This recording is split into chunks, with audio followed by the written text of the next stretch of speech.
Hello everyone, welcome back to my YouTube channel. অন্যদিনাৰ দৰে আজিও spoken ইংলিছৰ ওপৰত লৈ আহিছোঁ আন এটা ভিডিঅ'। সো আজিৰ এই ভিডিঅ'টোত আমি সাম টাইম, যাৰ অৰ্থ হৈছে অলপ সময় বা কিছু সময়, এই বিষয়ে আলোচনা কৰিম। বাক্যত কিদৰে সাম টাইম ব্যৱহাৰ হয় উদাহৰণৰ সৈতে আমি আলোচনা কৰিছোঁ। সাম টাইম এইটো ৱৰ্ড কেতিয়াবা লগ হৈ বহে, সাম টাইম কেতিয়াবা সাম টাইমছ হয়। আৰু ইয়াতে আজি যি আমি সাম টাইমৰ বিষয়ে আলোচনা কৰিম সেইটো হৈছে সাম টাইম, মাজত গেপ থাকিব। ইয়াৰ অৰ্থ হৈছে অলপ সময় বা কিছু সময়।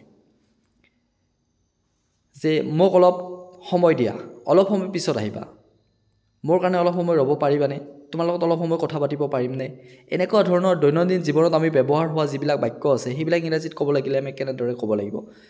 ইয়াতে যে মোক অলপ সময় দিয়া, give me some time, give me some time, অলপ সময় পিছত আহিবা, come after some time, come after some time, তোমাৰ লগত অলপ সময় কথা পাতিব পাৰিমনে, can I talk to you for some time, can I talk to you for some time। আমি এনেদৰে ক'ব পাৰোঁ যে তুমি অলপ সময় ফ্ৰী আছা নেকি,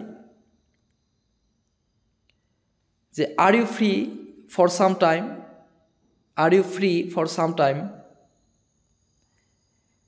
আজি তোমাক অলপ সময়ৰ বাবে লগ পাব পাৰিমনে,